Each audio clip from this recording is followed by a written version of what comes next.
Hello there, channel members, friends, and followers from around the world. This is Q8 Pilot, your host for tonight's show, and a very warm welcome to all of you here in chat. Omari Joseph, Carl Childers, Kaylin Khalil, Omari, Badger, James, Boeing Corp Mike, Rand Cooley, Stefanos, Ryan, and Alex. How are you guys all doing? Thank you very much for your continued support, and thank you for being here this evening. The subject of our stream today, ladies and gentlemen, is no other than the FlightSim Studio Embraer E-Jets, Embraer 175, and you have also the 170 now, part of the package. Now, very important to note at the very beginning of this stream that this aircraft is an early access add-on, so it is not finished by any stretch of the imagination. It is still work in progress. The developers of the aircraft have decided to put it out there for the community to test out, get a feel for it. Again, early access, if you're not familiar with early access, is just a product that isn't finished, but the developers need the support in order to keep the project going. And for this reason, they release it in a state where they feel it is acceptable for the community to test out, and they do it for a lot of the games as well to kind of raise funds to keep the projects going, and this is no different. Now, there are a few things we will be taking a look at in this early access. Now, this is not a full-blown review of the aircraft, as you know, it is early access.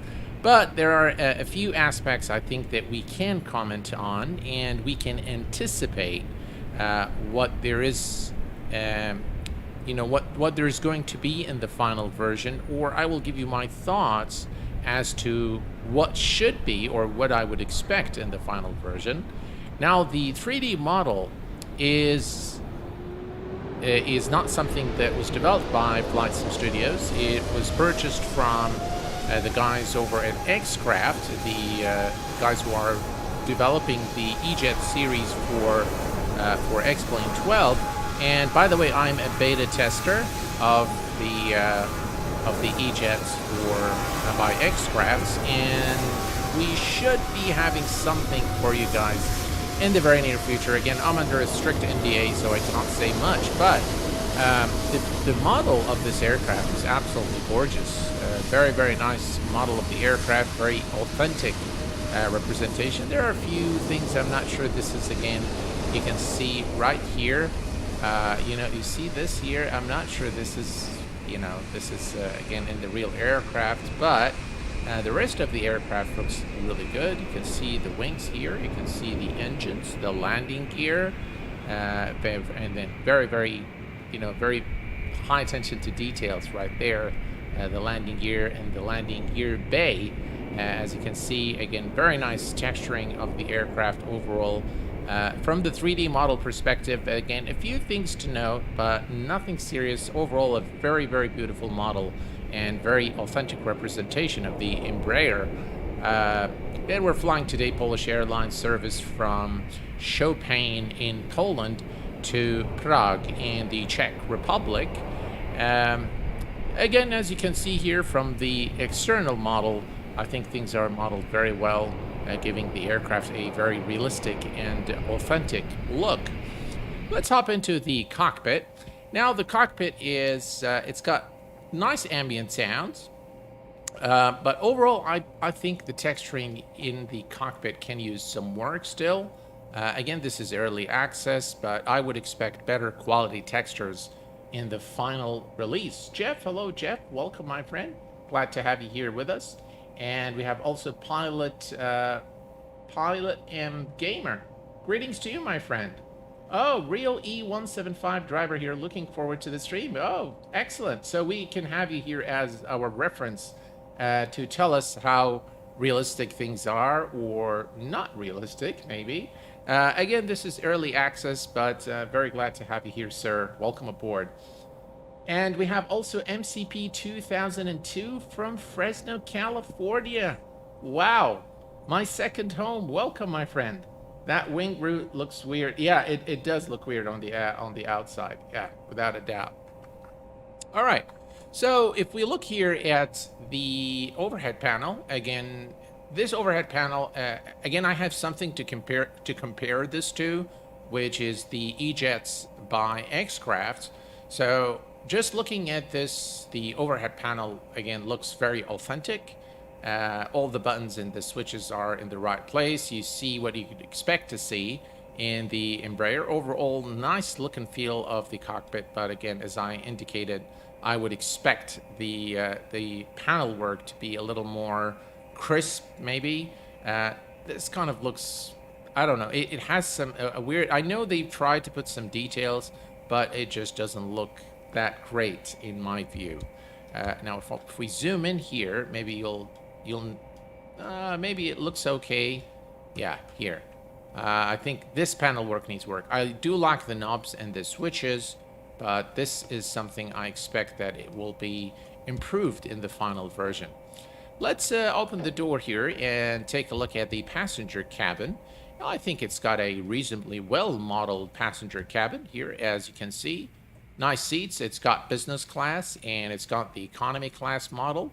And it looks like this is the flight entertainment system here. This looks like just a divider between business class and the economy class.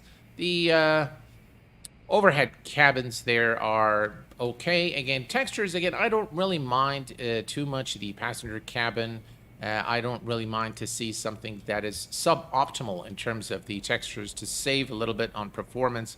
But this one is actually pretty nice. Got some nice details with the flight manuals there and, nicely modeled seats. No complaints in this department, really. I don't really care much for, again, interactivity in the cabin.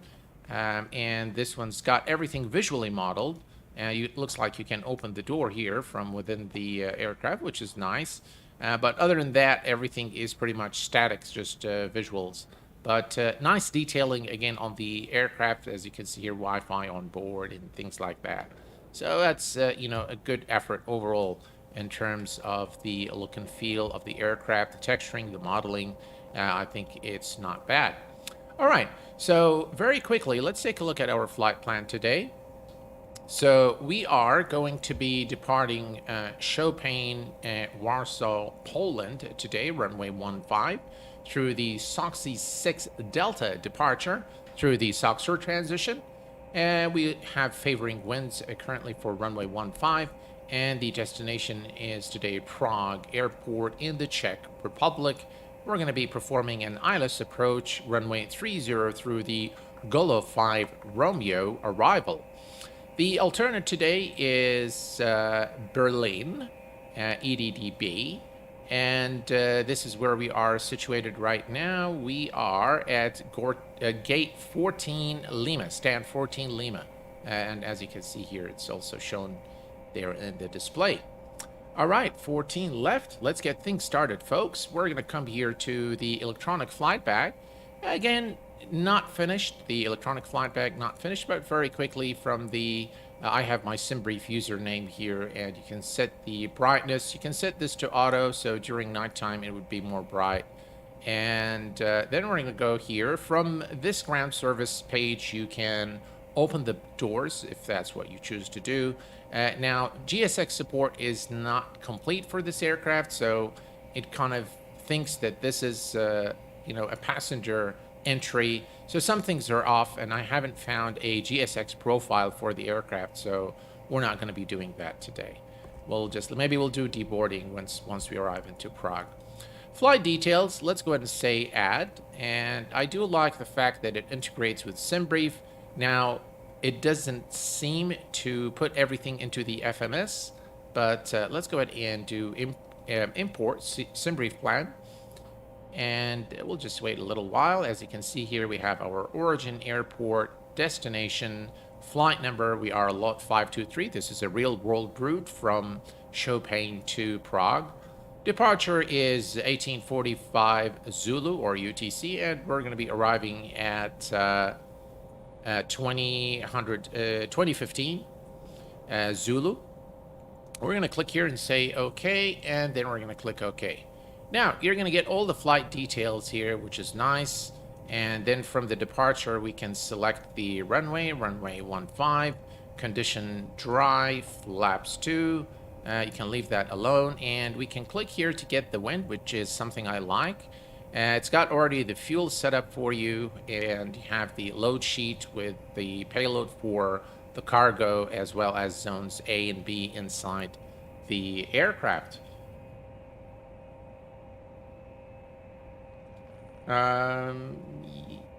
Yeah, it does look good. Yeah. All right. So now you can actually say calculate. Now it doesn't really do anything here, but if you go to the manifest, you will see that you have the flight information, and you've got your gross takeoff weight, your CG, zero fuel weight, takeoff fuel, as well as your speeds. So we've got our speeds here, V1, V rotate, air flap 2, all the information that we need to key in into the FMS. All right, perfect. Let's go ahead and start things up here. We're going to go to we have the GPU available, so we can click that. It doesn't seem to do much without the battery, so let's turn the battery on. Battery 1, battery 2. You can see now GPU in use. Another thing that I would expect to be improved in the final release of this aircraft is the sounds. And this is a bit too fast, so in the real aircraft it doesn't come that fast. But yeah, that's okay. Emergency lights are armed. Still no smoking, and fasten seatbelt signs are both on. We're going to move here, and we're going to start the APU. Start. We'll leave it, and nav lights can go on. We'll leave the hydraulics alone for the time being. Hydraulic system 3, pump A needs to be on for the departure. Everything else is pretty much automated. This is a highly automated aircraft, so we don't need to fiddle around with it here. And we can now, it's aligning. Again, very nice details there. And now we can go to the FMS, the authentic FMS. Now, there are two FMSs that normally ship with the Embraer. One is the Tektron FMS, which I've showcased many times during my X-Craft aircraft flights in X-Plane. This one, though, seems to have what is referred to as the authentic FMS. Now, it does not have all the functions, so just be aware of that. Again, this is early access. Now, one thing to know with from the radio, this is the first page you'll see on the FMS when you power up the Embraer. And if you click on anything after that, it should take you to the nav indent. So if you click on pref, nav, anything on the first power up of the aircraft should take you to this page, which is the correct, that's what we're supposed to see. We're just going to make sure that everything is correct. The current date today is the 29th of April, UTC active NDB. Non-active NDB, so we have 20th of April to 17th of May, so the ARAC database is current. And then we can go to the route. As you can see here, we have the origin airport. We're going to enter our destination, which is Lima Kilo Papa Romeo. Okay, PR. And that's the destination. It takes a little bit of time, and then it gets you all the information here, flight ID and all that good stuff. Actually, flight ID is lot 523, and we can enter that here, lot 523, and now we can go for our departure.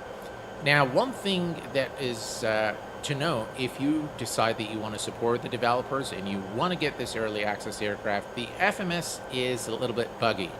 Okay, and especially when you have to enter airways, then it gets really interesting. But anyway, let's go ahead and select the runways. We are departing runway 15 through the, let me bring up, all right. So the SOX 6D, the SOX 6 Delta, which is this one here, and we can say apply. All right, now we can enter the rest of our flight plan. And if we go here and actually, let me do one thing, folks. Let me bring up Sim Toolkit Pro real quick. It's easier to just put it, always on top and add the stuff there. Do not restore. Cancel that. Flight plan and load from SimBrief. I love this tool. All right, let's say fly now. And operational flight plan. All right. So if we look here, we are going to take November 869 to Tonti. So what I'm going to do, I'm just going to enter the exit. All right, so Tonti. All right, and we're going to enter that here. And it should automatically pick up the airway, which is November 869er. Let me put this here, always on top. Okay, so now we have that one. Then we're going to fly direct to Astil. Astil. Where is Astil? All right, and we entered that here. So that's Astil. And then we're flying direct to Golub. Looks like this one went okay. Earlier flight plans that I've done didn't work as good, so this one is okay. Again, I'm not sure where it's gotten this airway from, Papa 861, but that's okay, as long as the exit is the same. And then we're going to go to our arrival. And from the arrival, again, we're going to select the runway, and we're going to be arriving at runway 30. We're going to do the ILS runway 30. And let's see if there are any transitions. Let's see. Averick is the transition.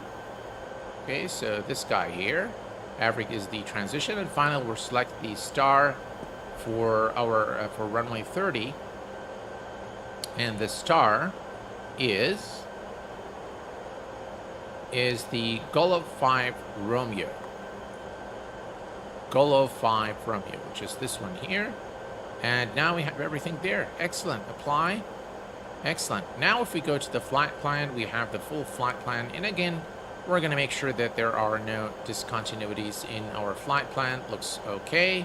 And we can visually take a look at the flight plan here. Again, this is your flight plan.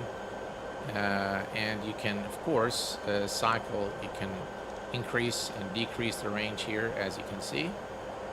All right, perfect. So we have everything here in terms of the flight plan, and we're going to go previous and go to the beginning of the flight plan. All right, so now we have that, and now we can go to performance. And by the way, with the Embraer, with the authentic FMS, normally the next step is going to be always this button on the right. So if you keep going right, it will take you through the right sequence. Bill Barrett, hello, my friend. Welcome aboard.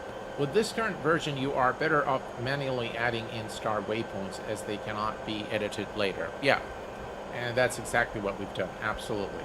Absolutely. We've got Waschi Extreme. Good evening to you, my friend. Welcome aboard. Glad to have you here with us this evening. All right. And we have also Peach Lemon. Hello, Peach Lemon. Welcome aboard, my friend. Performance we can leave this alone. And we're going to come here to performance in it, and the cruise altitude for the flight today is going to be 32,000 feet. And by the way, you can enter this in three ways. You can enter it as FL320, or you can type in 32,000. So we can do it in any way we like. I'm just going to go ahead and say flight level FL 320. It doesn't want to take this. All right, that's fine. We're going to say 32,000. All right, and that is it. All right, the cruise winds today is, if we look at the average, 308.33, 308 and 33. All right, we have the takeoff center of gravity, and now we need our zero fuel. Now, the zero fuel is something we can get from our manifest, and the zero fuel is 69704. 69704. And enter that here. Excellent. And the takeoff CG is 21.9. 21.9. Ah, you can't edit that, looks like. Did it change? No, it won't allow me to change that. All right, well, that's okay. All right, so pretty much everything we have here. ESA deviation is 3. That's -3. So I'm not sure if it works like, let me see here. Let me clear that and try -3. No, doesn't take that either. Okay, all right. Well, if I put 3, will it work? No. All right, so that's something that looks like it's still work in progress. So we're going to go to the next page, and then next here. All right, that's fine. Performance. And next we're going to go to takeoff. Now from the takeoff, we have the runway heading already set, which is 152 degrees. The runway slope, we don't have to worry about. We can leave it. And the wind currently here at Chopin is, let's take a look here. The wind is 210.5 knots. So 210.5. And we enter that here. It gives us the wind direction and speed. All right, perfect. And now if we go to the next page, we have flaps 2. We can derate, we can flex our takeoff, but that's okay, we'll just leave it. And now if we go to the takeoff, we have V1 139, V-rotate 142, and V2 at 144. And this is our climb profile here. Transition altitude is 6,500. And that is set. And cruise is fine. Descent is fine. We can set up all this information a little later. Transition level, well, that we can put is 5,000. So everything here is set. All right, well, the landing data we can do later. All right. So now we have the flight plan, and we have everything ready here. The altimeter is set. Everything is good to go. And we can now turn on the beacon light in preparation for red beacon is on. Now, one thing I've noticed after this update is when the beacon light is off, you can see that here very clearly. I'm not sure what is it doing. It's a lot less when you're airborne, but as you can see here, it looks very funny. All right, we are ready to push back out of our position. Here we can go to the map, and we can, let's scroll here. All right, so now we can see exactly where we are relative to the runway. We can always use our Navigraph charts. All right, all's looking good. We have our speed set, and we can now call the GSX ground services and push out of our position. PH Tip Top Videos, hello my friend, welcome aboard. Glad to have you here. Mika, hello my friend, welcome. I'm Polish, can't believe my eyes. You are flying Lot E-Jet from Warsaw today. Best wishes. Well, thank you very much, my friend, for being here. I hope you enjoy the show. What's the vertical display? Where this one here, Mika? Is that what we were talking about?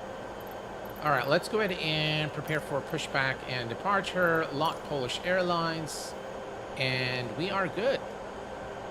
I do like this airport, by the way. I think it's a nice airport. Fly Too High, I think, are the developers. The link to it is provided through chat command !scenery under the NB. Hello, Captain. We're ready for pushback. Ah, it does have a vertical display, but vertical profile. Yeah, it's right there. You have it. So it's showing the vertical profile, but I think it probably needs work. 282 nautical miles today to Prague.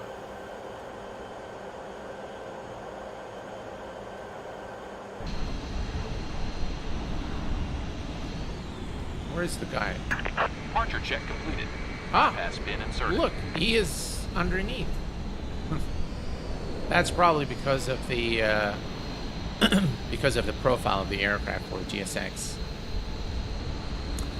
so far, for being in early access, I think what I see today is indicative of something very promising. And I really hope that they continue to work on the improvements and the simulation of systems, because that's going to be the most important thing, I think, for the serious flight simulator out there. All right, locking gear. One thing to note is that they have said the aircraft is not compatible with DX12. If you are using that, I am definitely using DX12, yes. So maybe that's why the lights are off. All right, so we're going to push nose to the left, nose to the left. Release parking brakes. All right, parking brake release. Commencing push. All engines clear. Start at will. All right, and starting the Embraer is quite simple. So all you need to do is open the engine covers here, and we're going to start with engine number 2, run, and start. Now you can see the engine spooling.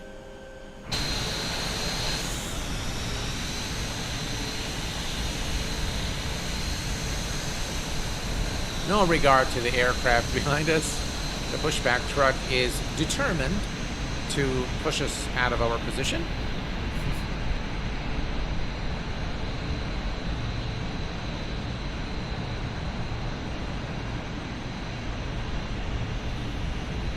Mario Del Toro, if you can't use the X12, what are you supposed to use? Vulcan? I have no clue. I don't know. I don't think there's Vulcan here with Microsoft Flight Simulator.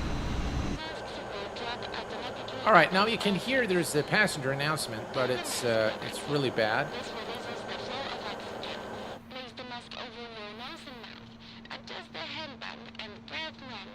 Yeah, it's not very legible what she's saying, but there's a mumble definitely in the background there, which hopefully they'll fix. Set parking brakes. All right, parking brake is set. Waiting your confirmation for good engine start. All right, let's go ahead and start the engine number 1.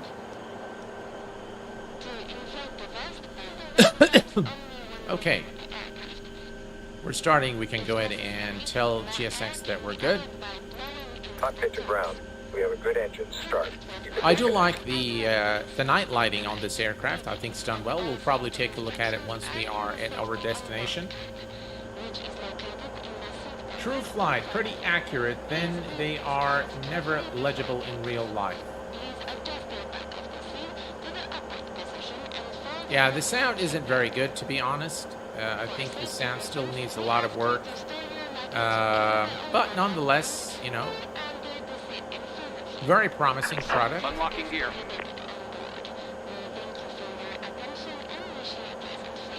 And that's what I would say. And by the way, guys, when I normally look at something in beta or in early access, unless it is pretty much finished. So when the developers actually tell me that, look, this is beta, but it's almost finished, so this is actually the next update is going to be release candidate, then I can probably tell you on very rare occasions I would tell you that this is like a day 1 purchase. With this aircraft though, I cannot say that. But what I can say is that if you want to support the developers, go ahead and get the aircraft. And it's pretty much going to be a shot in the dark as to how it's gonna, so far they've kept their word. FlightSim Studios, anything they said they would do, they have done. So no problems there. But then I would not actually recommend buying an aircraft still in early access unless you completely understand what early access means and you're totally happy with it. Then that's okay. All right, so you can see this is again jumping the vertical profile. TCAS, weather, and the checklist are still not operational. We are going to come here and turn on the electrical pump A, and we're going to turn off the APU, and we are pretty much good to go. APU is now shutting down, and everything else is looking good. All right, let's go ahead and set flaps 2. Flaps 2 is set. And if we go to the outside, right here, you can see the flaps extending. Flaps 2 is set. Very nice texturing overall on the aircraft. And parking brake release. Let's go ahead and turn on our taxi lights right here. Nose and sight. Logo lights I don't think we need today, so we'll leave those. Inspection lights you don't need. This is for maintenance, guys. So we are good to go. And let's make sure parking brake is released. And let's go.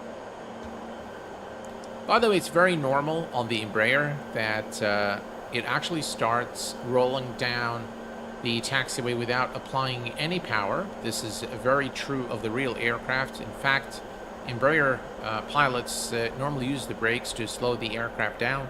And we have with us a real-world pilot here, an Embraer pilot, that can verify this.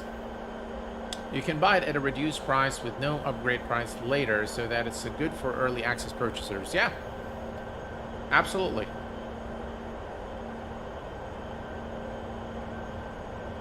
All right, let's go ahead and head to over to runway 15 for departure.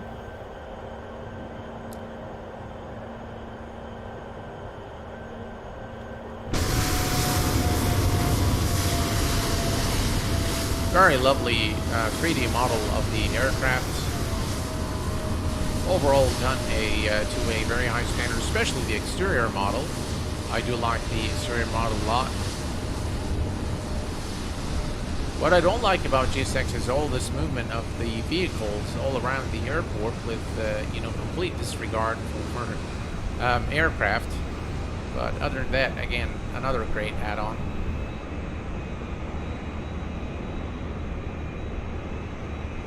Let me slow it down here. Again, you can see the lights.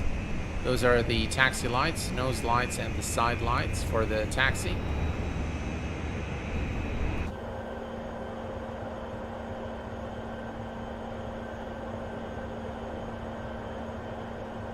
Right, and I believe that's, let's take a look here real quick. Let's remove. We are here on taxiway Alpha 3.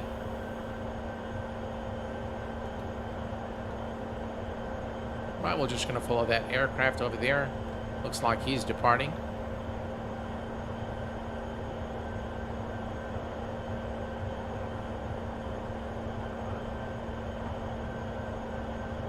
Yeah, overall, I think I do like this aircraft. I think the 3D model itself is a very good model. The sounds, on the other hand, require a lot of work.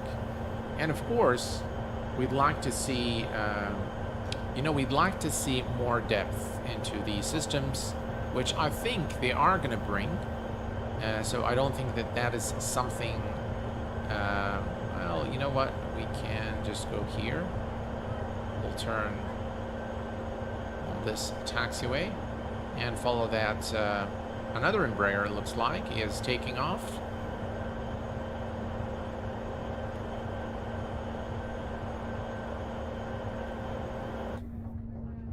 Here is a wing view.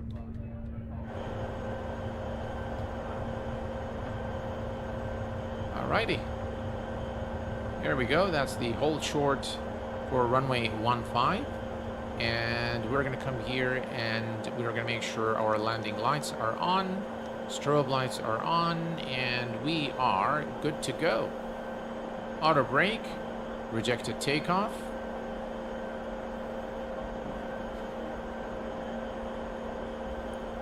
And a couple of things we can do. Now, on the real Embraer, the auto throttle, so when we come here and we select the auto throttle, by the way, we need our flight directors, so flight director is on. And if we click on the auto throttle, where is it? Right here. So you will actually, it will not activate until you give it a little power, then it will activate and you'll be able to see it. So I'm going to set the speed. By the way, this aircraft, the VNAV doesn't work. So we're going to have to manually do everything. All the TOD, TOC calculations have to be done manually because they're not yet simulated. So that just for you guys to know, but very flyable nonetheless. So doesn't really stop you from flying the aircraft. All right, we are ready to go. I just want to see now. This is the Toga, so let's go ahead and give it a little power here. And we're going to push it all the way to Toga. We need to press that. There we go. And now you'll notice that there are no sounds. Right, the auto throttle is in hold, which is correct.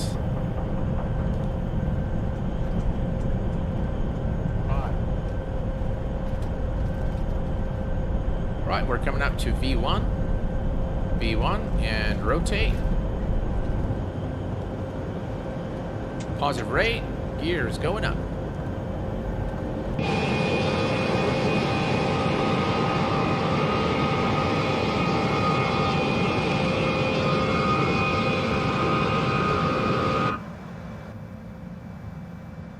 And very quiet aircraft. Again, the sounds again is something that's still work in progress, I suppose. But so far, it works as it should. At least the way it's behaving the way it's supposed to be behaving. But then there's no VNAV. So, by the way, we need to set our altitude to the final altitude, but that's okay. We can set it down to 900,000. That's okay. Let's begin our turn. We can go to the autopilot, and nav is already engaged, and we can set our altitude to 32,000 feet. We'll assume that we've been cleared to the final cruise altitude. There we go. And let's increase the range a little bit. By the way, you can always look at the departure SID, and it will have the all right, let's go ahead and track the flaps, and we're going to go ahead and increase our speed to 250 knots. From the departure plate, you can always take a look at the clearance, the initial clearance that you can dial into your MCP. All right, 240, excellent. VNAV should be mandatory for these add-ons. Absolutely, Mika, yeah. Randall Smith, hello, my friend. Welcome aboard.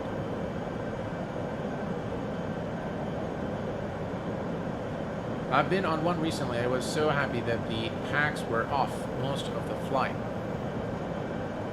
For early access, I think it does look good, Rand. I would have to agree with you. And we are now climbing. And by the way, I'll show you now some of the systems as soon as we are. All right, so 900,000 feet. We're going to go ahead and kill the landing lights and no smoking, fasten seatbelt sign. Go ahead and start the in-flight service.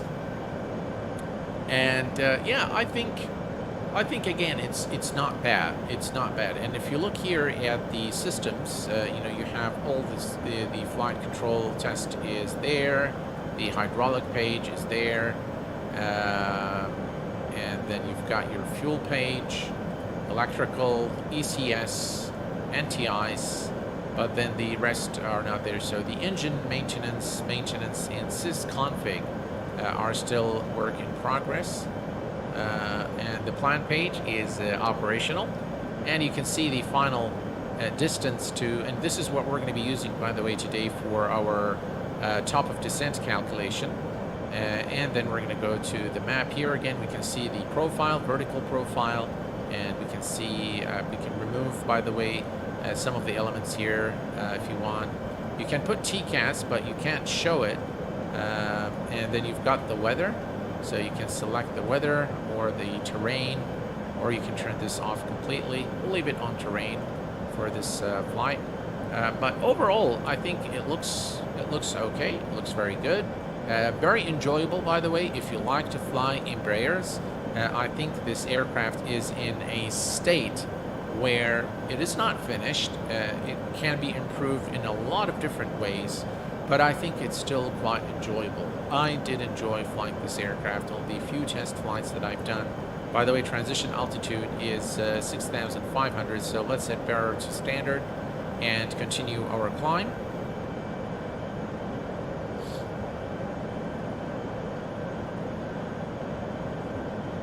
Once the plane gets powered up with the APU and air conditioning packs kick in, there is a loud rushing air sound that is currently missing. Yeah, that's, I think a lot of sounds are missing. Pilot unknown, hello my friend. This will be my next aircraft when VNAV and the FMC are updated. Yeah, definitely the FMC needs some work, and VNAV still not operational. So if you actually come here, and you can see this is not even a clickable button. It's modeled visually, but nothing there. From here also, by the way, the FMS is the only button that you can, VL is obviously there, so this is for, if you go to the radio page now, nav 1, it says FMS auto. Now, I'm not sure if this is the actual ILS frequency, but we can check. So runway 30, let's go ahead and take a look. Approach, and that's runway 30. The ILS for runway 30 is 109.5. We'll see if this gets updated a little later on. If it doesn't, then we'll manually set it. It's 109.5. So we'll leave it for the time being. And we continue now the climb. Here's another look at this. I do like the Embraer a lot. I like the way it looks. I think it's got resemblance to the 787, the Boeing 737, and it's just really a lovely aircraft, lovely looking aircraft. Now the exterior sounds sound like the interior APU sounds for some reason. Again, I cannot attest to the accuracy or the authenticity of the sounds, but to me they don't sound very good, especially from the interior of the aircraft. You can barely hear anything as far as engine sounds are concerned. And we continue the climb to our cruise altitude. Captain Robbie, hello my friend, welcome aboard. The E2 series of the E-Jet looks better to me. Would you fly this on BATSIM? I would fly it on IBAO, Captain Robbie. That's just how they look in the EMB, yeah.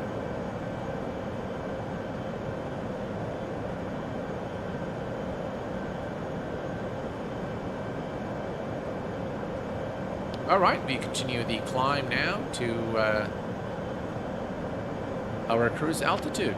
So, a plethora of videos, tutorials on the recently released ATR. And quite frankly, there's something that surprised me about the ATR.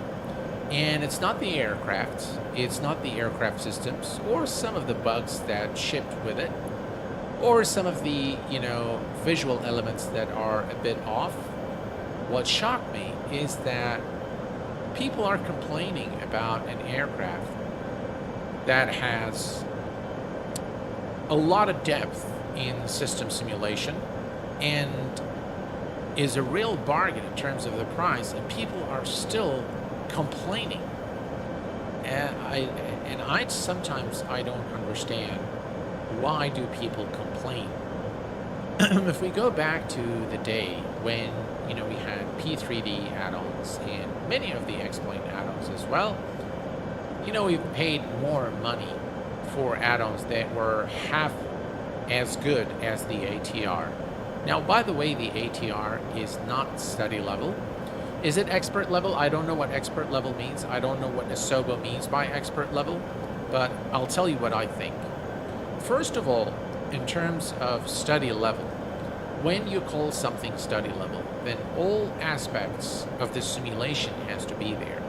That includes the actual pilot operating handbook, and anything mentioned in the pilot operating handbook needs to be simulated. That includes circuit breakers, failures, all of that good stuff. You should expect to see it if, you know, the aircraft is being labeled as study level. Now, neither Microsoft nor Asobo has labeled that aircraft as study level, but they have something called expert level, which is, in my view, something different from study level. Now, if you categorize the aircraft in Microsoft Flight Simulator as beginner, advanced, and expert, then I think their naming convention makes sense. So something, for example, like their Cessna 152 or 172, or the smaller, you know, single-engine aircraft are probably beginner-level aircraft. You can just sit there, you know, battery on, master switch on, you know, you're fired up, you're good to go. And the flight model is pretty generic on these aircrafts, and you know, it's fairly accurate to regard those as beginner level.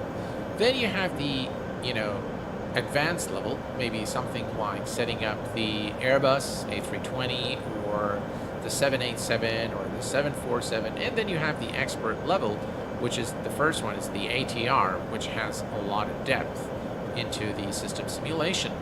And I don't know if that's what they've meant by expert level, but I can see that a naming convention like that is not going to steer a lot of trouble. What I don't get is, why are people upset? You know, the nitpicking is just unbelievable. You know, I don't like this, and you know, it's so broken, and you know, it's not study level. No, it's not study level. I mean, I don't know who said that it was going to be study level. No one said that it was going to be study level.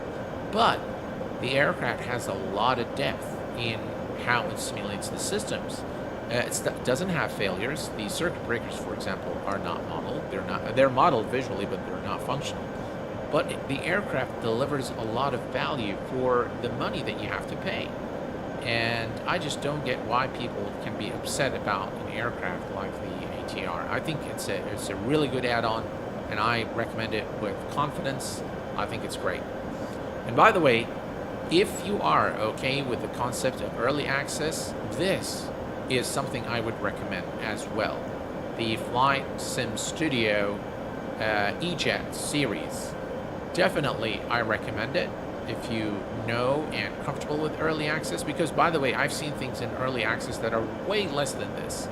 So if you are comfortable again with this concept, it is an aircraft that I would recommend. It's definitely a lot of joy to fly it. Now, we need to be very careful with our top of descent. So if we scroll out here and take a look, where are we? We are at here, just the beginning of the flight plan. All right. So according to the SimBrief plan, the top of descent is somewhere at Astle, but I don't think that is accurate, because if we look at, we are at 32,000 feet, and the final or the initial approach altitude is, if we see here, is 4,000 feet. All right, so if you look here, that's 4,000 feet. So 32. So that's 28. All right, so let's do this. Let me show you actually how I normally do this, guys. Let me go to the calculator. All right, so we are at 32,000, right? So 32,000 minus 4,000 is equal to 28,000. Now we're going to remove the zeros. So we're going to say 28, right? So we just remove the zeros. And we're assuming a 3-degree glide slope into Prague. So we're going to multiply that by 3, and that gives us 84. Now, for contingency, I normally add another 10 nautical miles. So I'm going to say plus 10, and that gives me 94 nautical miles, of course, considering a 3-degree glide slope. Now, we need to begin our descent at 94 nautical miles from Prague in order to be able to reach 4,000 feet when we begin the descent. So 94 nautical miles out, we'll begin the descent so that we can reach 4,000 by the time we are at Prague. And the reason why I add the 10 nautical mile contingency is because the 84 puts you exactly at the airport, and I give myself an additional 10 nautical miles for flap setup and, you know, letting the gear down and going from flaps, you know, 1, 2, 3, 4, 5, something like that. 4,000 is the altitude and the final approach fixed flap. Yep. The CL650 is absolutely one of the best, Carl. It is. So that's how I do my top of descent calculation. Since the aircraft's not going to do it for you, so you're not going to see it on the progress page. If we go here to the flight plan, we are at this is the next waypoint. So we're going to keep an eye here at Prague, and once this is at about 94, then we'll begin the descent. We can put this one here on the progress page, and all's looking good. Yeah. By the way, if we go to radio, we still don't have the ILS frequencies there, so we'll just wait a little while. All right, that's the active plan. And here's a look at the outside, and lovely clouds over Poland.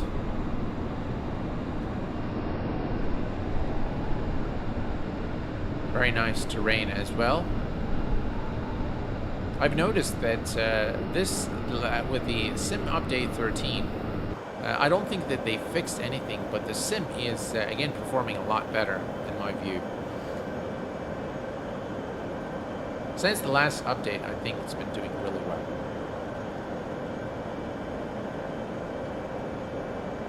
Real Blocks Gaming, hello my friend, welcome aboard. Hello Miranda, welcome aboard my friend.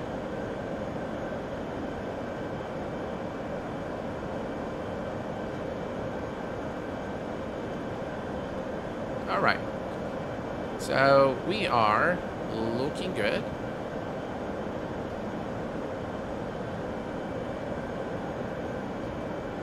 There isn't, by the way, anything else to...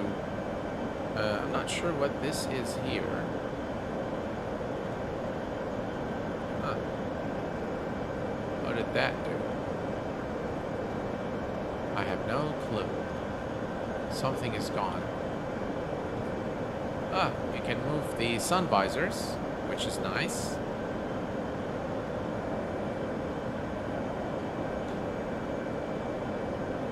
Looks like the radios here work. Huh. Interesting. Nothing is clickable except this one. Very interesting.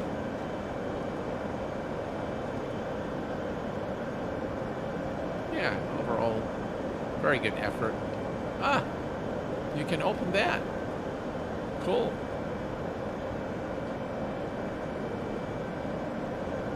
Can you use the extinguisher? Ah, it's the seat. All right, that's cool.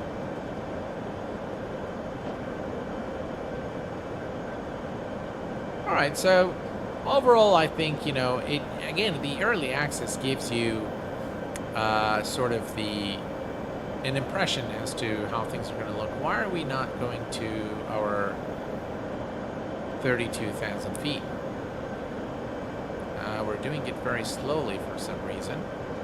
By the way, we can add a little bit of speed, 0.78 Mach.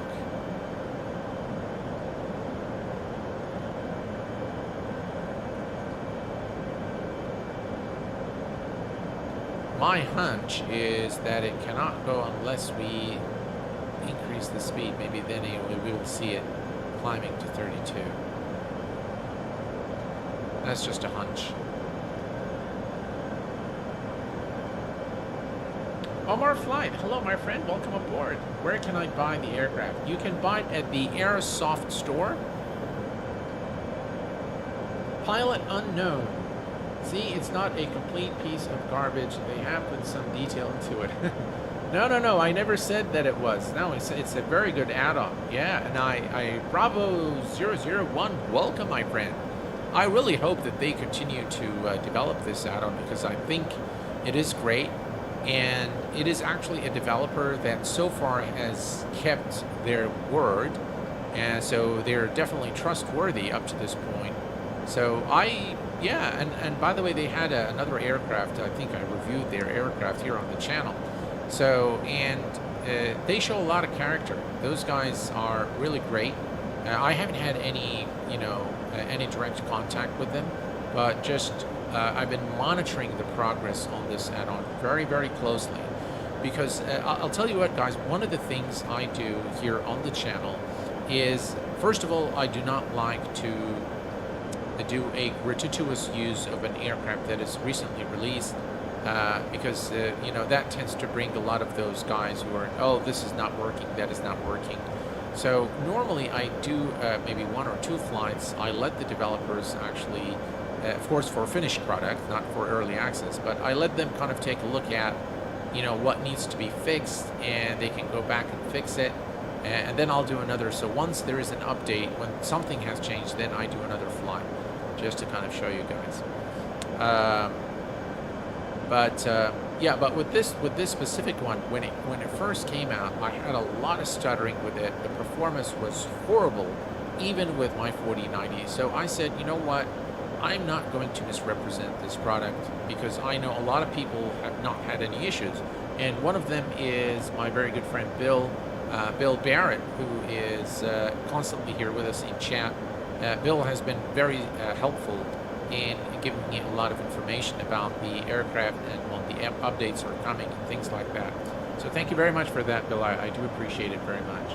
The ILS frequency should automate at 150 nautical miles if it is modeled correctly. Oh, cool. All right, so we'll keep an eye on that. Let's go to the radius. Is it on 50? So in about 15 nautical miles, we should see it auto tuning. All right, so we'll keep an eye on that. So when it first came out, I said, you know what, I'm not going to misrepresent the product. I don't want to hinder the, whatever the developers are trying to achieve with early access.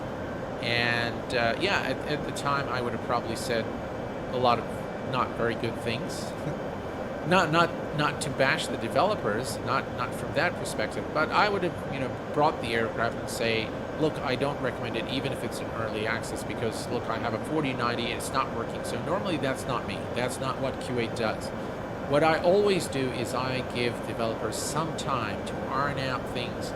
I'll wait for 2, 3, 4, 5 updates until the add-on is working, is in acceptable shape. And that's when I would, take a look at it. Obviously, this is not a review. This is early access.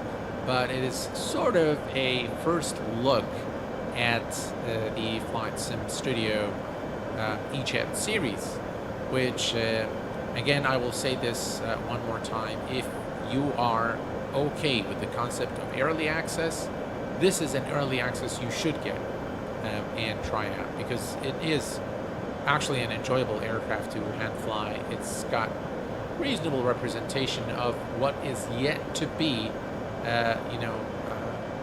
fully simulated Embraer. So we'll wait and see. But yeah, I do like what I see. I do think that this is a very promising add-on and can't wait to see more from FlightSim Studios. Whether this aircraft or other aircraft that they plan on developing for the sim. God, the clouds look so much better when you turn off the sharpen and fill grain. They look fantastic. I know it takes a little bit from the sharpness of the sim overall, but I don't mind it for the sake of having better looking clouds. But they look absolutely fantastic. Yeah.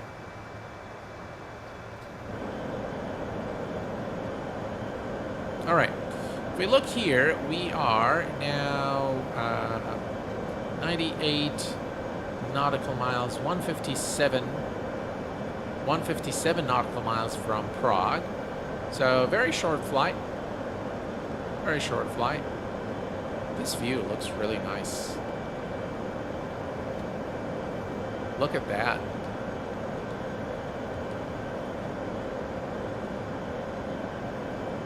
Wow, this looks really nice.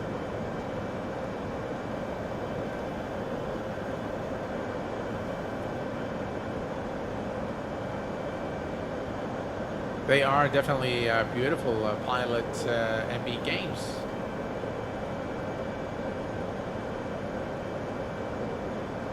I'm sure developers really appreciate that, given the influence you have on the FlightSim community. Well, look, I do know that a lot of people, wait for my reviews. I do know that. And for that reason, I feel a great sense of responsibility towards the community. When I say something's good, I recommend it. When I say something's not good, I don't recommend it.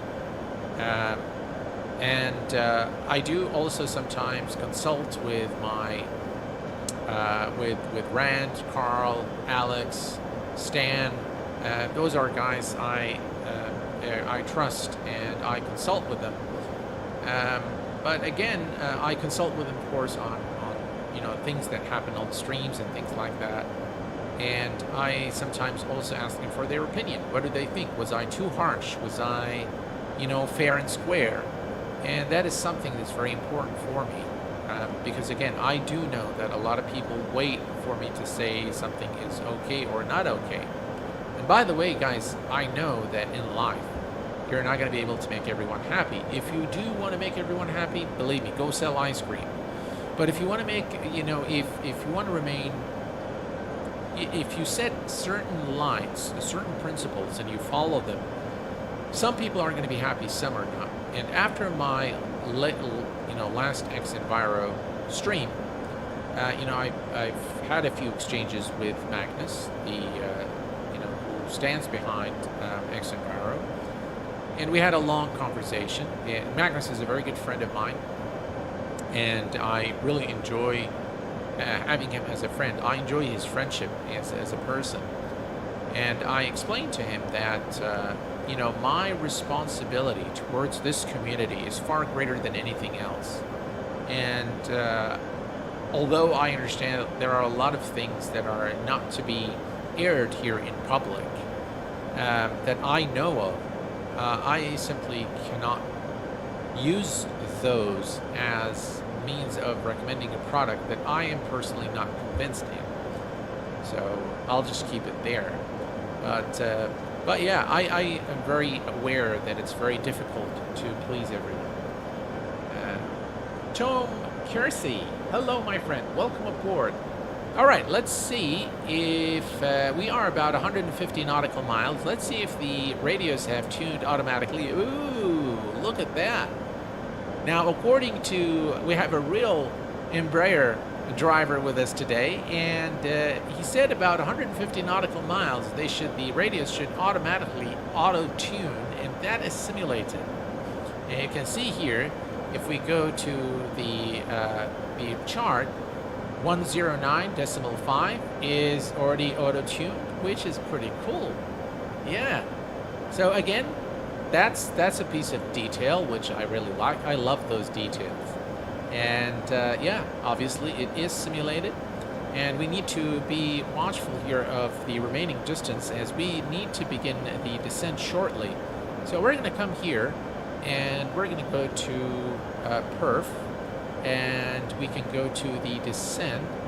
Now, I'm not sure if we can add anything here. I haven't tried. I know the transition altitude is correct. I suppose that you can add all of this information here. Let's go to Thanks Boeing. for your informative and outstanding streams. Well, Boeing Corp Mike is a senior captain for 15 months here on the channel. Thank you very much, Boeing Corp Mike, for your continued support. I truly appreciate it, and thank you, sir, for being here and for supporting the streams. I appreciate it. All right, so if we go to landing, descent, let's see here. What do we need to put in? Perf. takeoff, climb, descent.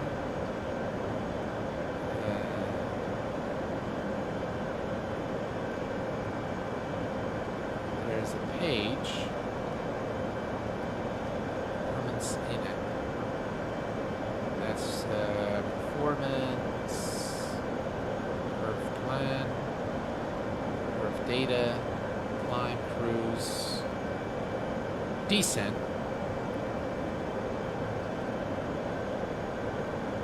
There's a page I am not seeing.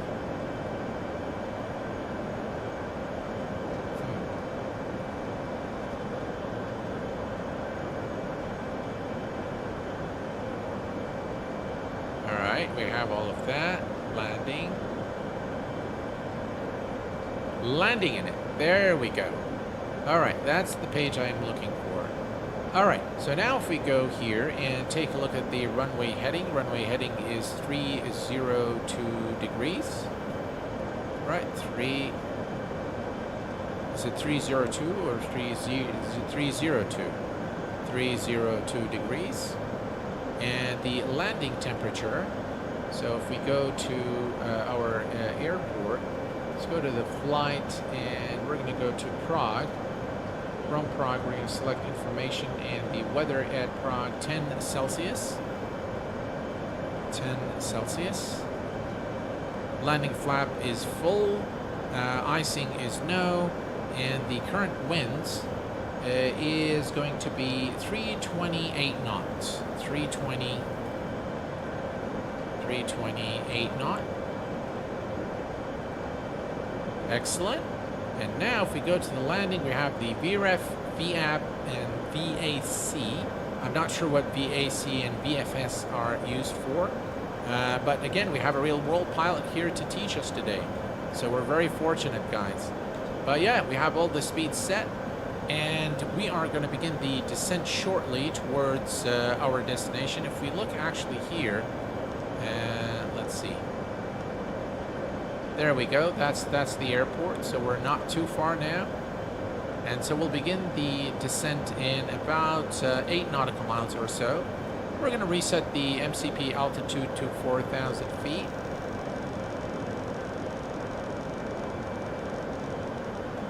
All right. And let's see here. 4,000 feet is set. Excellent.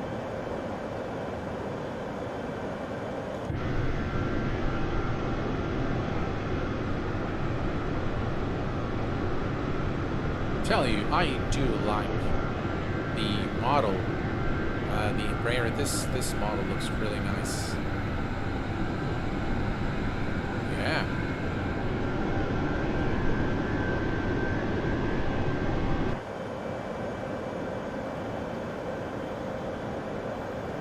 Right, let's decrease the range here. It's just too cluttered. All right, that's better. Excellent. Little details like that give me hope. FSS is looking to make a very in-depth lane. Likewise, pilot MB gamers. I get the same kick out of these things. I love those little details. VFS is used in the event of an engine failure on a go-round. It's the speed you accelerate to above 1,000 feet AGL. Oh, thanks for that. That's very helpful.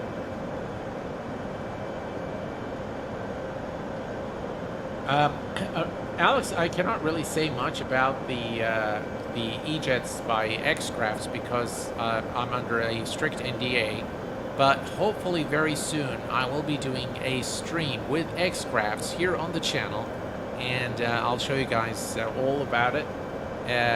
It's pretty good. That's all I can say at this point.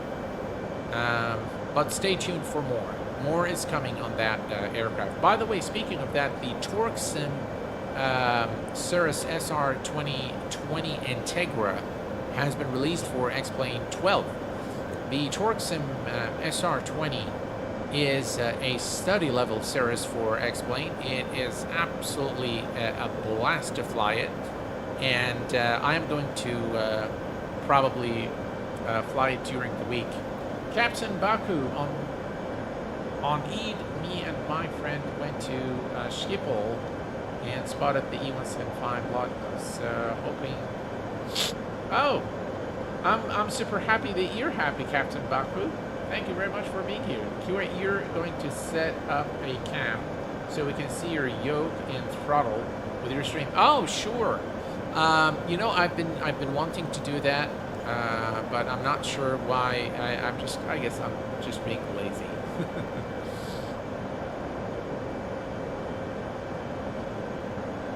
Rex, Noman.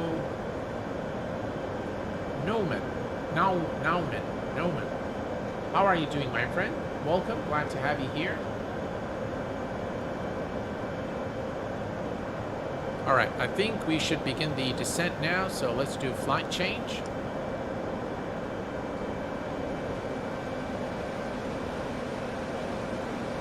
We were a bit late, it's about 14 nautical miles late, but that's okay.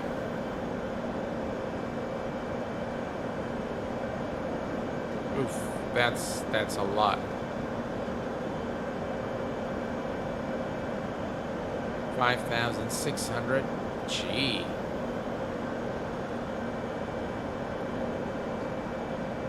Well, it should subside a little bit.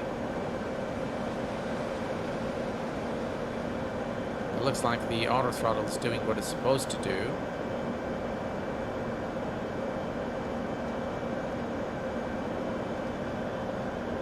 $3,200 for the descent rate.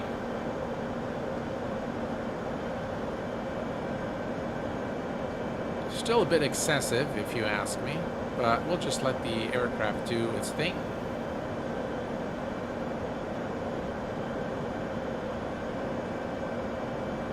And then we will slow down as we get closer to our destination. It's a good thing I remembered. Are those VS normal? I get also something with the 757. I wonder if it's an autopilot bug or if it's normal that the autopilot pushes the plane randomly down. It's definitely not random because I said flight change and I've reset the MCP altitude. But what is definitely not correct is how violent the descent is. I don't think it does it like that in real life, but if you get anything like that, if the autopilot behaves abnormally for any reason, always select vertical speed and you can set the speed yourself.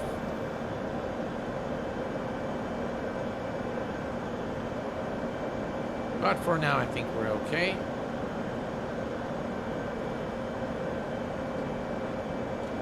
The VNAV is still not working, so this is INOP right now. This button isn't working. So yeah.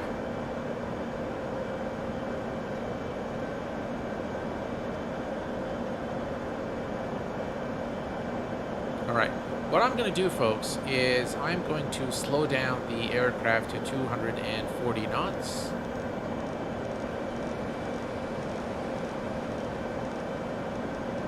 Right, 240.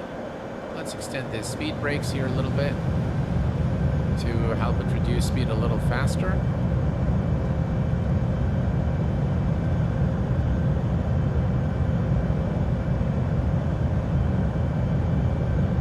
By the way, this aircraft is a real joy to hand fly.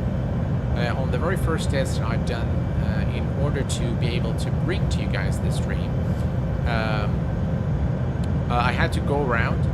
I was too high on approach and I had to go around. So I said, you know what? Let me hand fly this aircraft the entire, after the go around. I did not use the autopilot at all. I just used the throttle and the fly yoke and I just maintained. It was very easy to trim, very lovely to hand fly. Definitely has a unique flight model to it.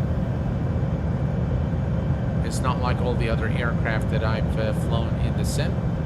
Again, I cannot attest to the accuracy of the flight model, but It's definitely a lot of fun to hand fly in this sim. Hey, Steve Ben, how are you doing? Is this because the descent was a little late? That could be it. Yes, descent can be extreme. Yeah, that might be it, because it was a little bit late. So it wants to compensate for the distance lost to maintain a reasonable descent profile. So it knows, the computer knows, the aircraft's computer knows that from this point until we're not going to be able to arrive at 4,000 feet unless the descent is steeper. And I think that's how it bases the calculation, and then it acts accordingly. All right, I think we're doing okay now. We're going to retract the speed brakes, and we're going to set the auto brake to low today for our arrival into Prague.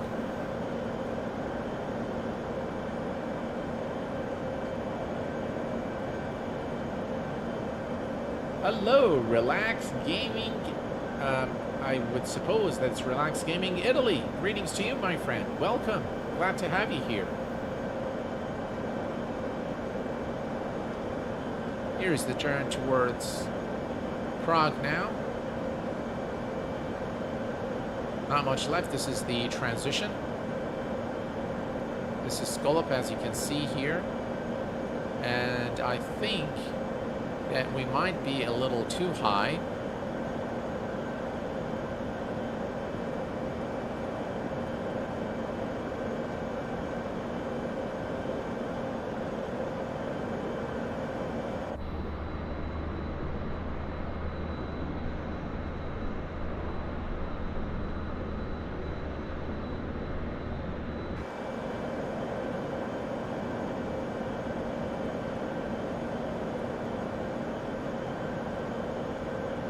The initial abrupt pitch down when pushing flight chain isn't accurate because, yes, once the descent, it will go to that vertical speed.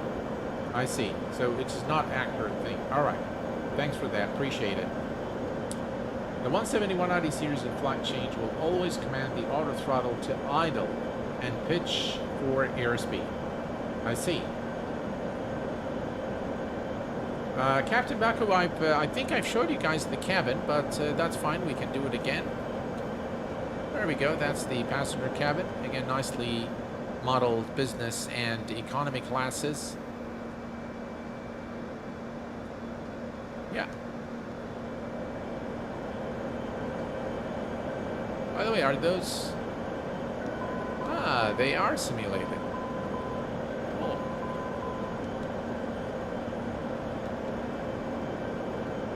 Right, we're approaching 10,000 feet. Landing lights can go on. And, we left the taxi lights on. All right, well, we can leave them. And let's go ahead and turn on the fasten seat belt and non-smoking or no device on. In preparation for the approach. Ice condition, anti-ice valve open. So is that automated? We have Pilot MB Gamers. Is the anti-icing automated in the Embraer? Once there is an icing condition, then it would automatically open the valve, or is it something that it kind of went away but was there for a minute? So I was wondering if that's the case. If it's again automated. Just really thinking of the Embraer, everything is automated. So everything here, this is on auto. Ice protection is on auto. And there is a test for the engine and the wing, but everything else seems to be automated. And it seems like it's modeled and simulated on this aircraft as well. All right, I think we are looking good, 8,000 feet. And I'm going to go ahead and slow the aircraft down to 210 knots. Let's see here, 210.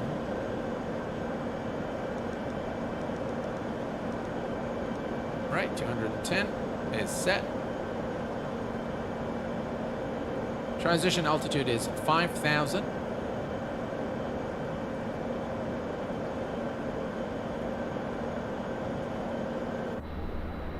Guys, look at this beautiful view here.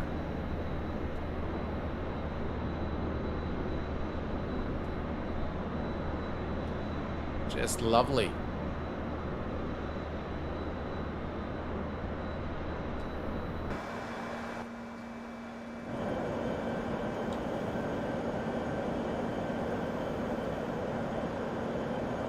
All right, 7,000 for 4,000. Altitude looks good. And now you can see the rate of descent has decreased to 1,300 feet per minute.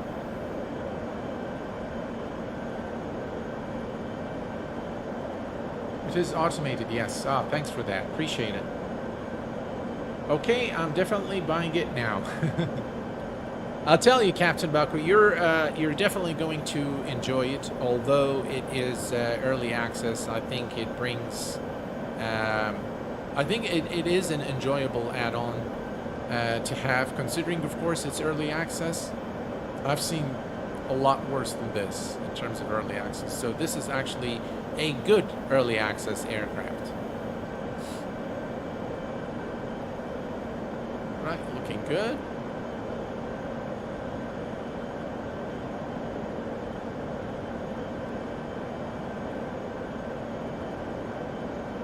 Doesn't seem to show the restrictions. And we can actually, you can see the terrain radar works pretty well. But let's come here and let's remove, we'll just put weather instead of terrain, so that doesn't just clutter the display there for us.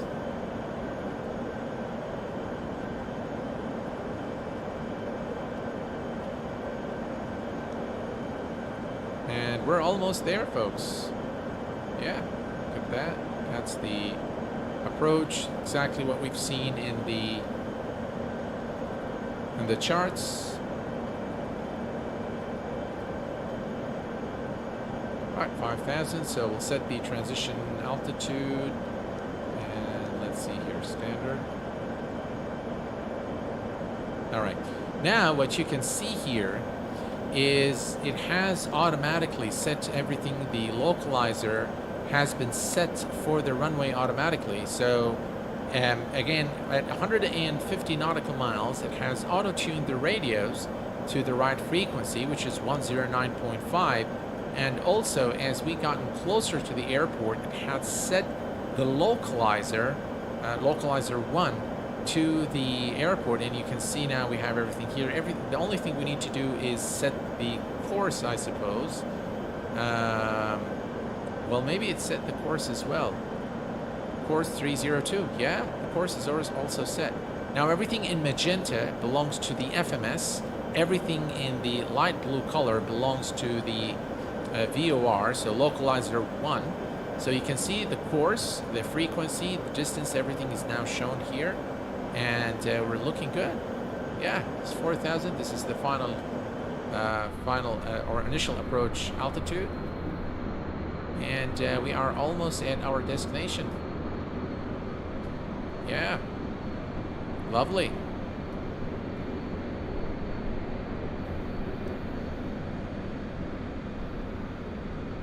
Just look at that.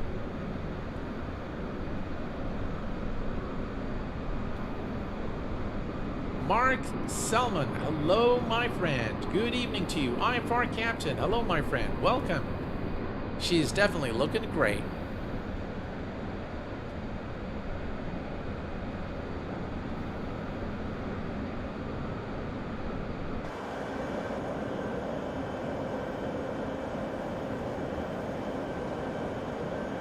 What did I do?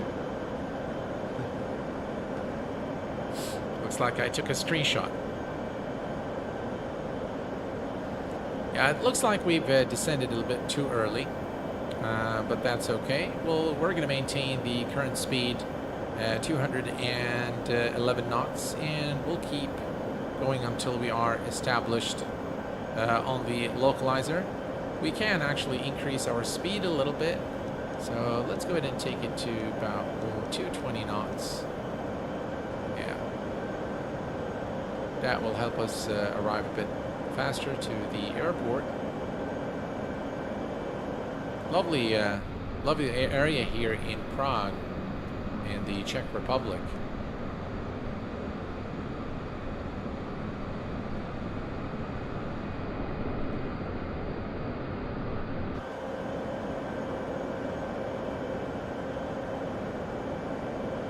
Should we attempt to do flight control replay? Alessandro Dims, hello my friend. Does this airplane have VNAV? Well, the plane, Alessandro, is still in... yeah, absolutely, pilot MB Gamers, yeah. Alessandro, the aircraft is still in early access, so this is the VNAV button, but it's still in op. So it looks like it's work in progress at this time. So not yet. The VNAV is still not operational.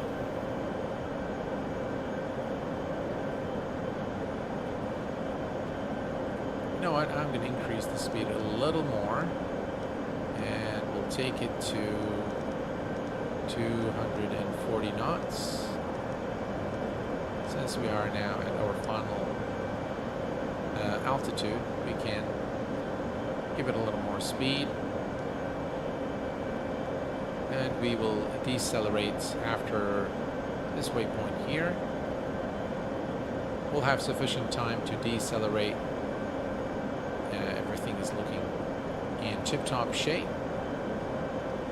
Highly automated aircraft, really, and it looks like the FlightSim Studios have really captured a lot of the automation already. So while they work on the systems, I think a lot of the automations in the aircraft have already been simulated, which really makes it a rather enjoyable add-on. Now we have with us today a real-world pilot, and I think we're very fortunate that we have you here with us. From your perspective, Captain, would you recommend this aircraft, just from a purely a pilot, a real airline pilot perspective? Would you recommend this aircraft? Would you buy it yourself, to fiddle around with it?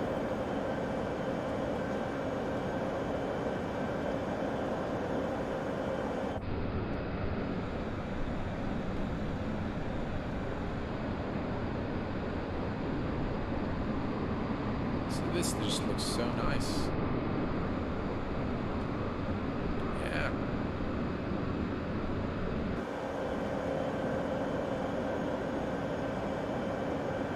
You're most welcome. The ERJ has to have a defined path set in the perf in order to calculate the desired path. Standard is 3 degrees, so without that, it won't know how to VNAV. I see. Well, the VNAV isn't there anyway. I mean, there's no VNAV button there anyway. But, yeah, it could be something that I've missed.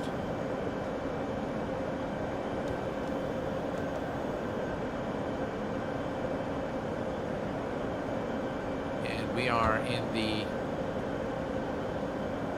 final stages now of our flight. Let's take a look here at the wing view. There we go.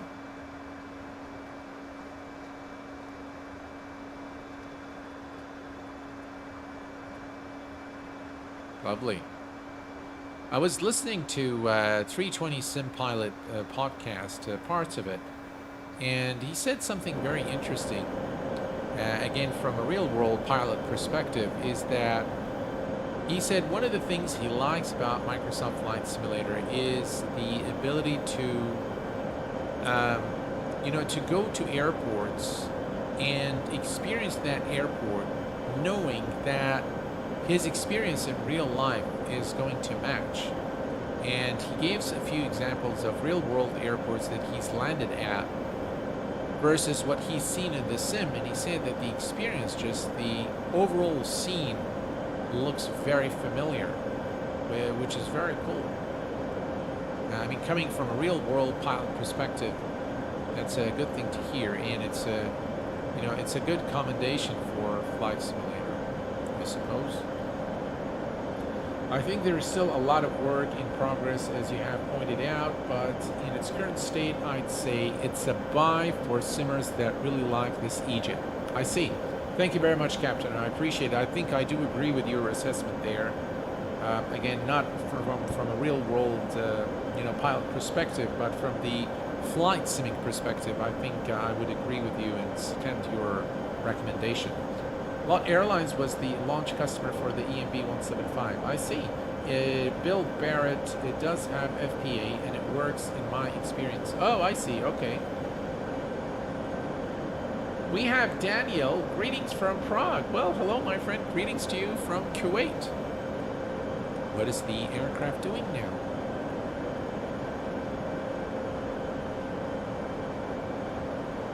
Doing something very, very strange.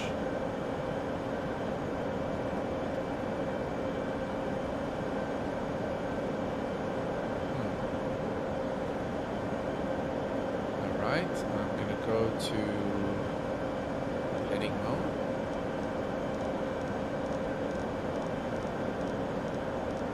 That is the strangest thing I've seen. But it hasn't done that, by the way, at all. That's alright.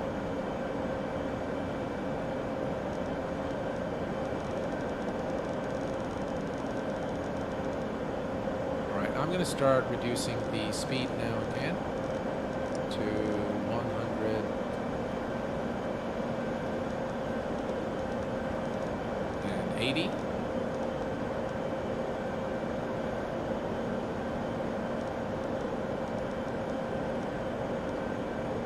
There we go. I'm not sure really what happened there. It was very strange. And we can go once more to heading select mode.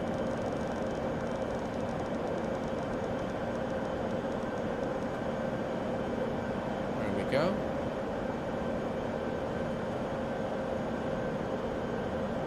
Let's see if nav works now. LNAV works. Okay.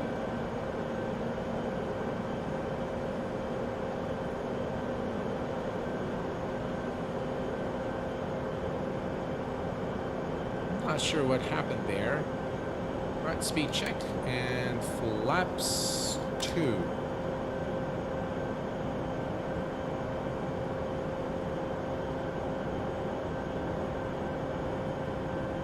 Right, flaps 2.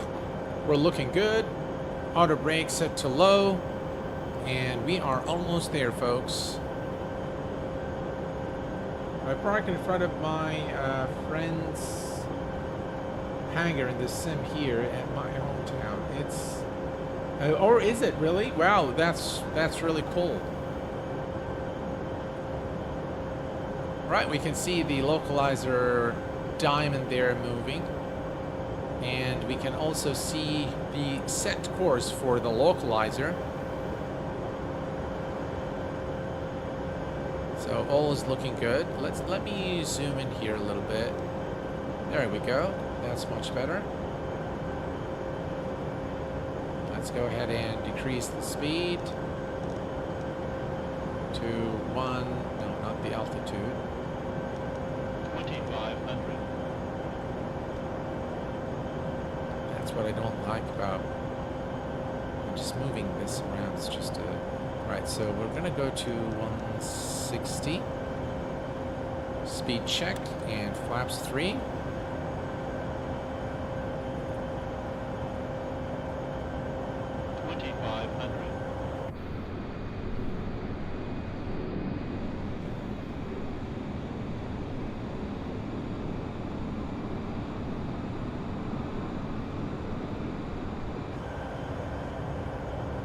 We are about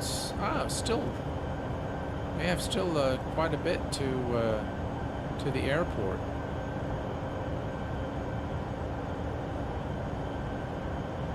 It says here 21.6 nautical miles.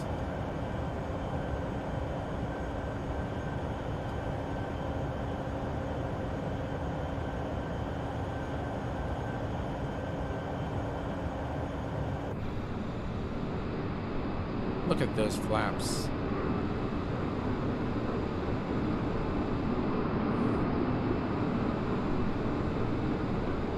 Looks so nice.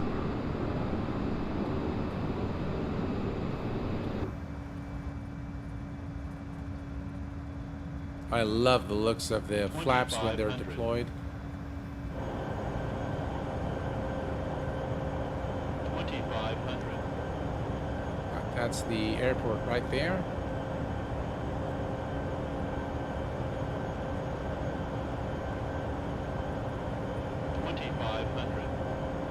You should be giving you an active vector to LSK L6. Yeah, they should, yeah. We can actually activate we can go direct to the final 632. Yeah, well, we're fine. I think we're fine.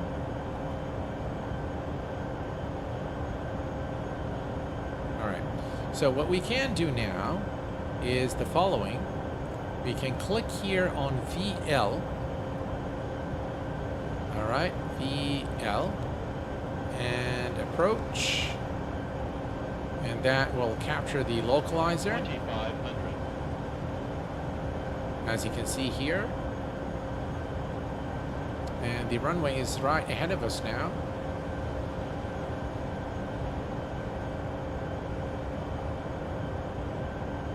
Yeah. That's the runway, right ahead. 2500.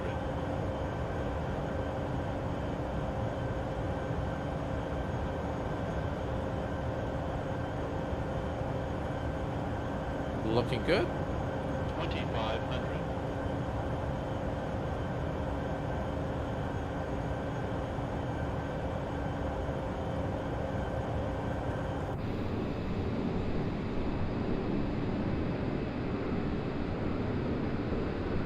That's just a beautiful looking scene.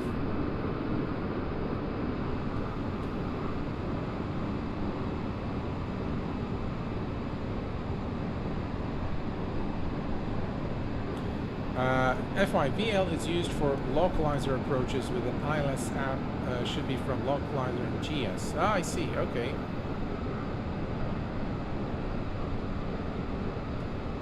Thank you for that, guys. I appreciate it. I learn a lot being with you guys on stream. So thank you very much for that. Hello, Thomas. Yeah, it has captured the ILS, and we have the runway right ahead of us now.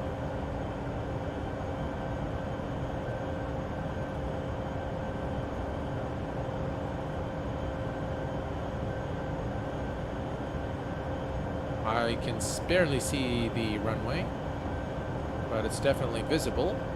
There, I think you guys can see the lights now. There's an aircraft that just departed, so I think we're looking good. We're going to do flaps full today.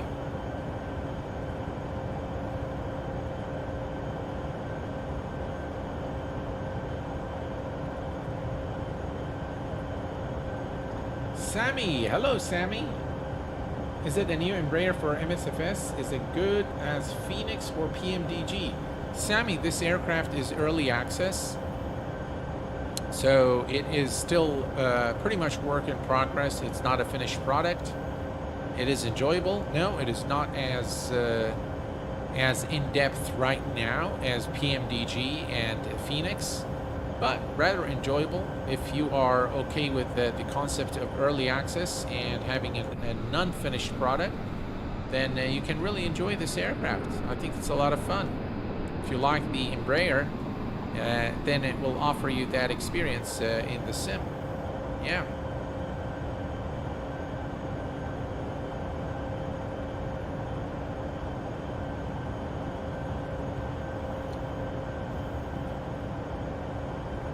Wow, this looks really good.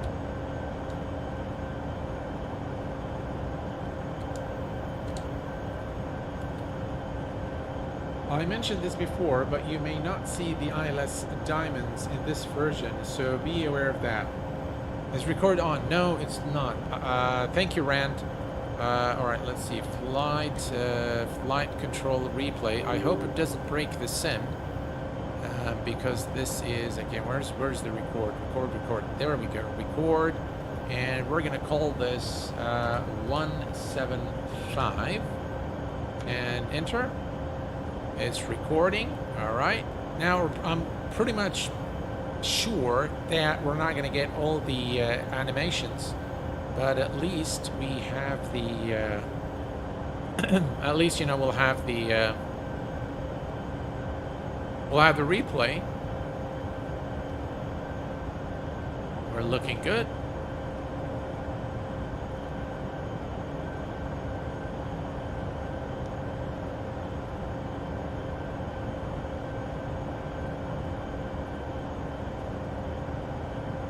And we can start reducing our speed in just a little bit.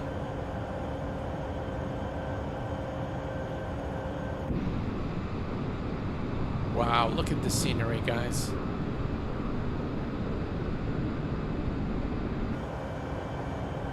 Looks like we've begun the descent. The glide slope is now active. And we're going to start slowing down the aircraft, so let's take it to 150 knots. Right, 150. And we're going to go to flaps 4. Flaps 4.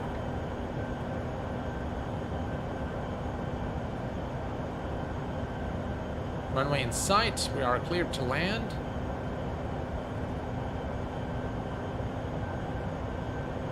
The scenery is beautiful. All right, we're going to go to 140. 2,500. And we're going to go to flaps 4. Flaps 5. Landing gear. All right, landing gear is coming down. Flaps 5 and then flaps 4. Okay.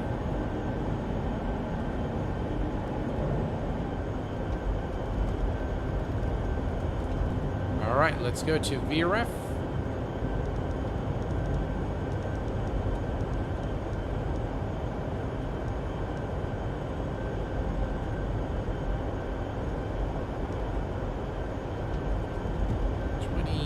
I'll add 5 knots to that. All right. And flaps full.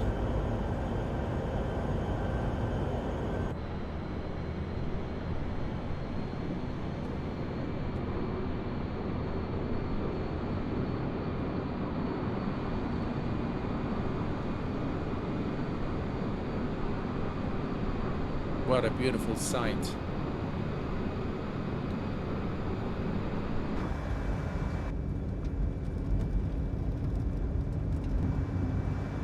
This looks absolutely epic. All right, 1,000. Let me adjust my view. And let's disconnect the autopilot. Autopilot disconnected. And my aircraft. All right, so I'm not getting the needles here. So I'm going to depend entirely on the visual. It's a nice day, so we can definitely depend on the... do this as a, as a visual approach, so you're not getting your guides there. So that's okay. We're a bit too high. Right, I'm going to disconnect the auto throttle. Right, 2 whites, 2 reds. 500.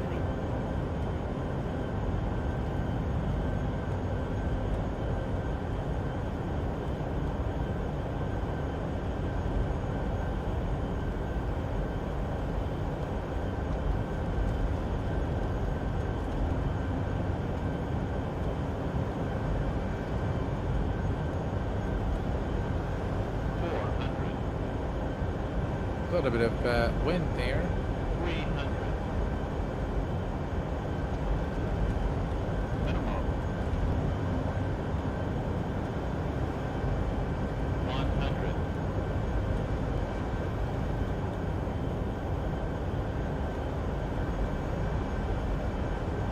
50. 40. 30. 20. 10.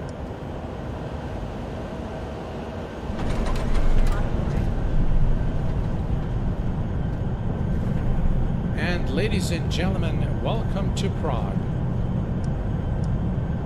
Reverse. 80 knots. And manual braking. Yeah.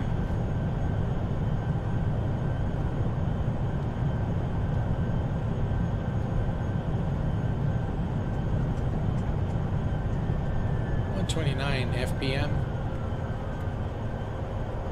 And we can click here to see where we've landed as well. And the touchdown zone, it's not bad.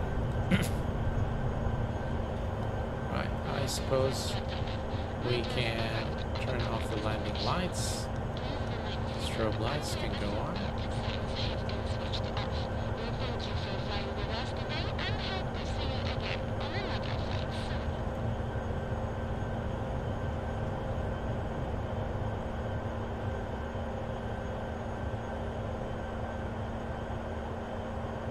All right, we are.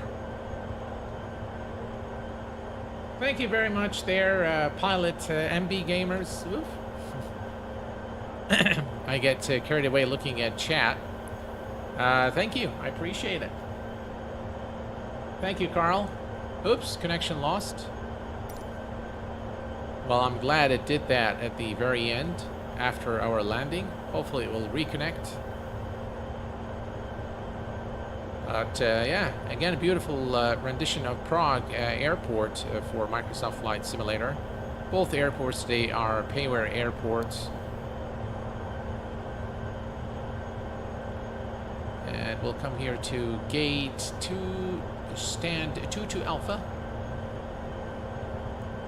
Successfully connected. Yay! Alright, bring the aircraft to a complete stop. And set the parking brakes, and then we'll take a look at the replay. Right, here we go, 22 Alpha. And parking brake is set. Overall, very enjoyable flight. I'm sure there are a few things that I personally missed and didn't do properly. A lot still needs to be done on this aircraft, but being in early access, it's quite fun. Definitely a good EMB Embraer jet experience in the sim. Ah, so this goes there. I see. Not sure what exactly it's doing, but okay. All right. So let's stop the recorder here. Let's say stop. And let's see. We're gonna load at 175, and we can now. Let's see, play.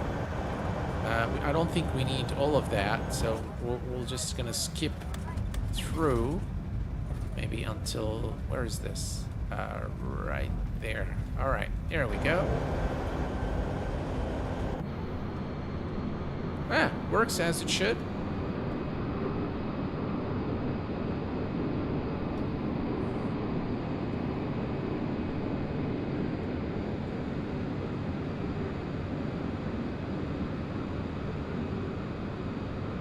A little bit of wind there as we came into land.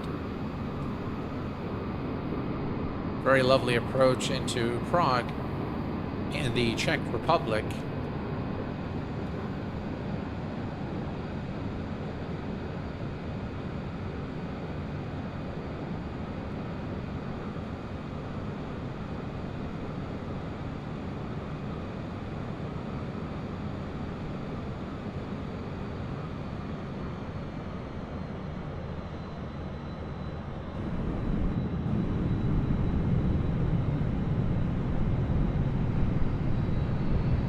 See all the animations there. Reverse. Lovely. Yeah, we'll do it one more time from the wing view. So let's bring this back right here. And let's set the view. Oops. Ah, I know what happened. We want to go to let's see. Let me put out, and there we go. All right, now we can play this. There we go.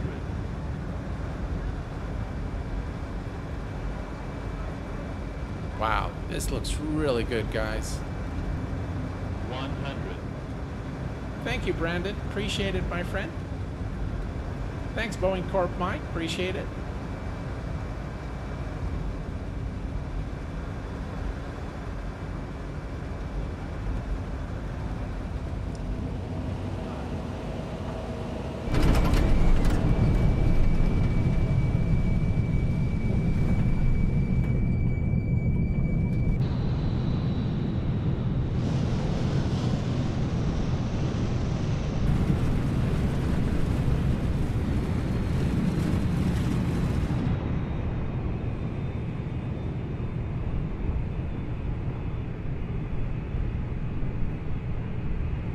Well, what do you guys think?